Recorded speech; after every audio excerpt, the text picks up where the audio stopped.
तो जमीन पर जो कब्जा करने वाला जब परिवार का सदस्य हो जाता है, उस समय समझ सकते हैं कि कितनी बड़ी समस्या उत्पन्न होती है।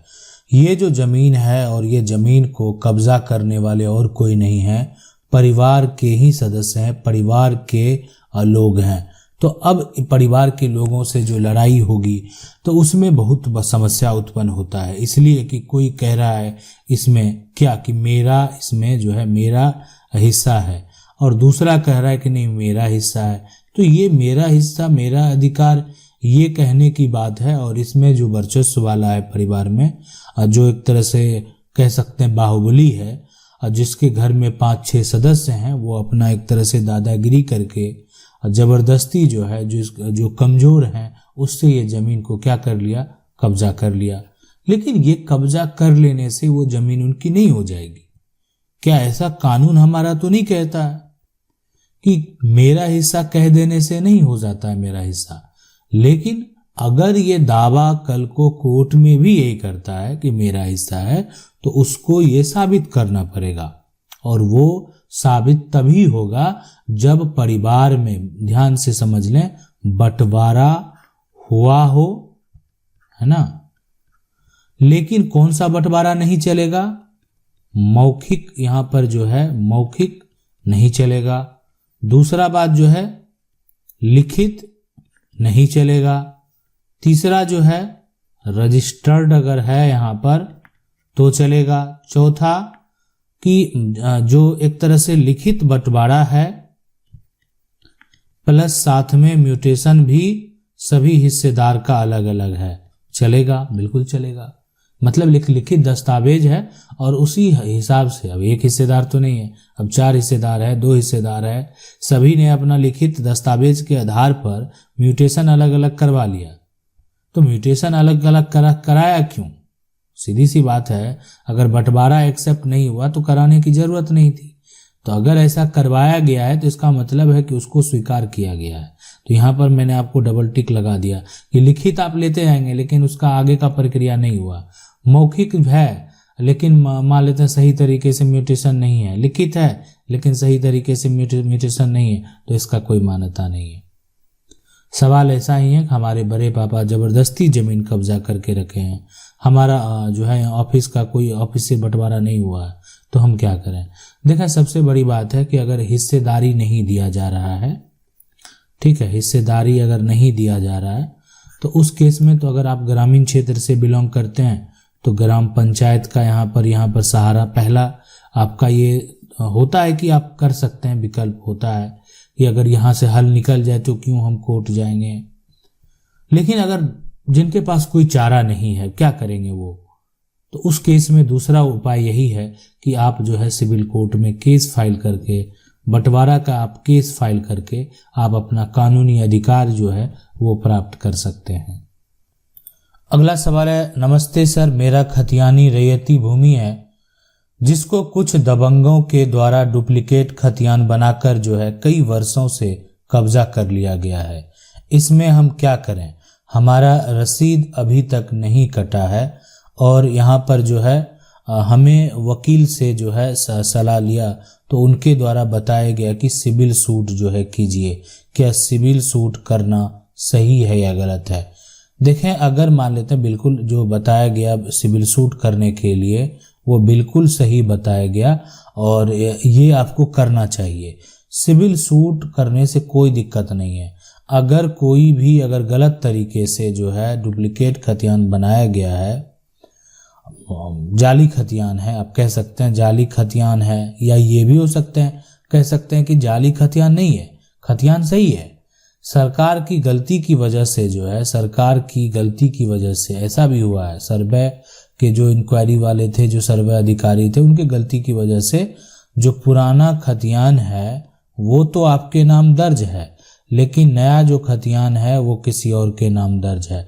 तो वो जो आप बात किए और वो सजेस्ट किए सिविल सूट करने के लिए, तो बिल्कुल सिविल सूट कीजिए और इस तरीके से आप उसको रद्द करवा सकते हैं और आप अपना कानूनी अधिकार जो है वो प्राप्त कर सकते हैं। मेरा खतियान रैयती भूमि है, अगर आपके पास खतियानी रैयती भूमि है तो वो डुप्लीकेट खतियान बनवा कर अगर कोई कुछ कर भी लिया है तो उसका कोई अधिकार नहीं होने वाला है। अगला सवाल है, सर कोई व्यक्ति ने मेरे परदादा जी को जमीन दान किए थे और वह जमीन वाला तो पता नहीं कहाँ गया, कोई कागज भी नहीं बना पाए। उसके बाद जो है अब उसी के सामने दूसरा जो है बंदा आया तो उसको पता चल गया कि मेरे पास कागज नहीं है, तो वह जमीन पर पूरा अधिकार जमा रहा है। तो सर क्या करें, कैसे करें, यहाँ पर जमीन का कागज नहीं बनवा सके हैं। तो ये देखें, जमीन दान में अगर आपको प्राप्त हुआ था, जैसे भी प्राप्त हुआ, आज आपके पास जो है सबसे बड़ा समस्या ये है कि जमीन का कागजात आपके पास नहीं है। अगर आपके पक्ष के लोग जो हैं गवाही देने के लिए तैयार हैं तभी आप ये मामले को कोर्ट में लेकर जाएं। कि आपके पास दस्तावेज तो है नहीं, तो आप सिर्फ गवाह के आधार पर आप दावा पेश करेंगे। यहाँ पर कोई तरीका ऐसा नहीं है कि आपको कागज बन जाएगा, इसलिए कि आप पर बहुत सारे जो है अब आरोप लगाए जा सकते हैं।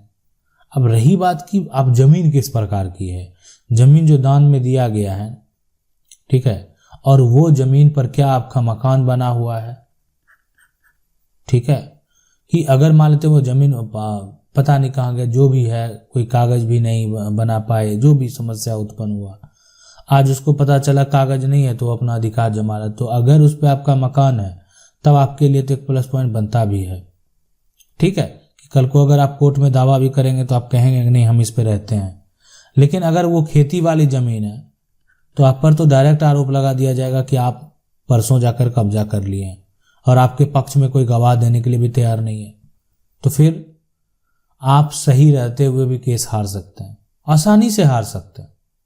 इसलिए आप पर आरोप इसी प्रकार से तो लगाया ही गया है। इसलिए समझना जानना बेहद जरूरी है और जानने वाली बात है, बहुत महत्वपूर्ण बातें हैं। और इस प्रकार की जो बातें हैं अगर इसमें देखा जाए तो कि अगर कागजात नहीं है तो इतना आसान नहीं है कि आप कानूनी तौर पर अधिकार प्राप्त कर सकते हैं। तो अगला सवाल है, सर खतियान हमारे पूर्वज के नाम से जो है दर्ज है और दूसरे कास्ट के लोग जो है अंचल से सीओ से मिलकर रसीद कटा लिए और कब्जा कर लेते हैं, तो उस कंडीशन में हम जो है एडीएम कोड या एसडीएम के पास जो है 144 के लिए अप्लाई कर सकते हैं। देखें, मैं आपको बता दूं और जानने वाली बात है, समझने वाली बात है कि बिल्कुल धारा 144 तो आप कर ही सकते हैं, लेकिन अगर सीओ से मिलकर जमीन का रसीद कटा लिया है और कब्जा कर लेता है तो सबसे पहले अगर वो रसीद गलत तरीके से कटा गया है तो रसीद को रद्द करवाना होगा।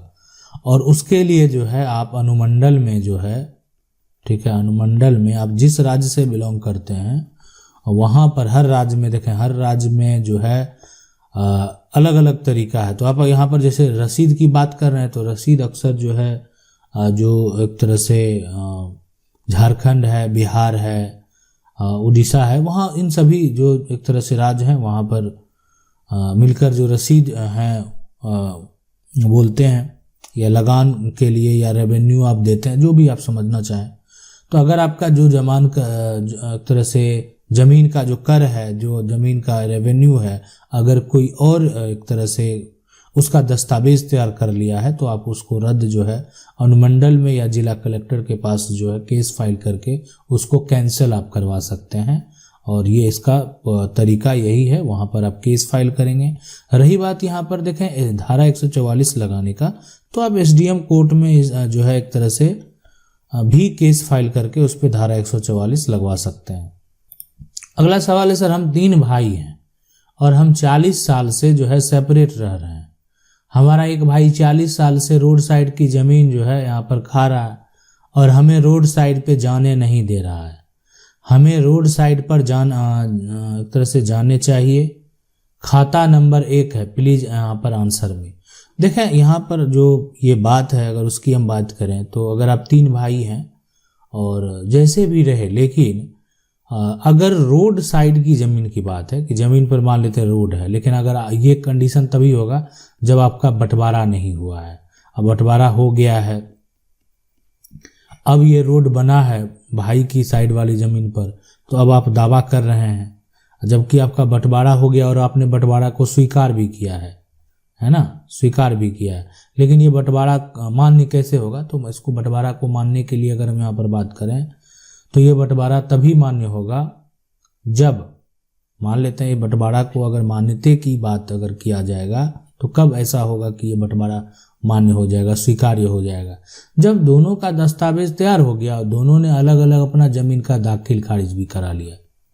ठीक है, दाखिल खारिज भी करा लिया, तो इसका मतलब है कि दोनों बंटवारा से सहमत था। ये साबित होता है इस बात से, और इस बात से जो है पता भी चलता। मान लेते हैं अब ये प्लॉट जो है जिस तरीके से बांटा गया उसी तरीके से जो है सभी लोग अभी पोजीशन में ही हैं जैसा उनका वर्तमान में जो है दाखिल खारिज हुआ था, पहले जो हुआ था, और वर्तमान में जो उनका एक तरह से पूरा जो विवरण है उसी हिसाब से वो कब्जे में भी है। लेकिन फिर दूसरा भाई अब दावा कर रहा है नहीं मुझे रोड साइड के जमीन पे जाना है। लेकिन अगर आपका ये सारा कुछ भी नहीं हुआ था, कुछ भी नहीं हुआ था, आपको रोड साइड का जमीन लेने से कोई नहीं रोक सकता है। इसलिए कि जब परिवार में बंटवारा हुआ ही नहीं तो एक भाई जो है वो कितना भी कुछ कर ले, आप भी उस पर जो है दावा कर सकते हैं, आप कोर्ट जा सकते हैं, आप सिविल सूट में जा सकते हैं और अपना जमीन, अपना हिस्सा जो है वो कानूनी तौर पर वापस प्राप्त कर सकते हैं। अगला सवाल है, ये कह रहे हैं सर मैं झारखंड से धनबाद जिला से हूं, मेरा हिस्सा जमीन में दूसरा का पुराना घर है। ठीक है, मान लेते हैं जो बंटवारा हुआ है तो जिधर आपका मान लेते हैं कानूनी तौर पर हिस्सा जो प्राप्त हुआ तो उसमें कोई दूसरा है, उसका जो है दूसरा का एक तरह से पुराना घर है वो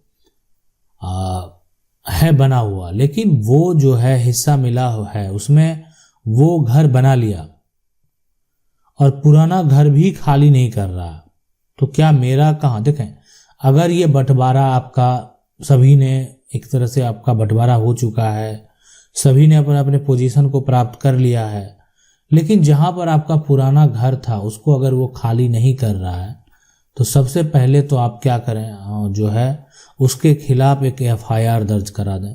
ठीक है, दूसरा जो है आप SDM के पास इसकी शिकायत कर दें कि हम मेरी हिस्से की प्रॉपर्टी है और जब हम उसको खाली करने जाते हैं तो हमको रोकता है और हमसे मारपीट करने लगता है, हमसे झगड़ा करने लगता है।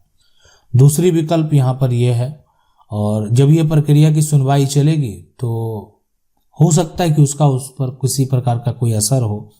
अब नहीं होगा, फिर भी मान लेते हैं वो खाली करने को तैयार नहीं, इतना होने के बाद फिर उसके खिलाफ जो है ना कोर्ट में केस फाइल कर दें, है ना, कोर्ट में क्या कर देना, केस फाइल कर देना है। यानी सीधी सी बात है कि अब आप दावा पेश करेंगे कि इस तरह से, और बाद में अगर आप केस जीतेंगे तो जितना खर्च आपका हुआ है वो भी आपको वसूल कर लेना है।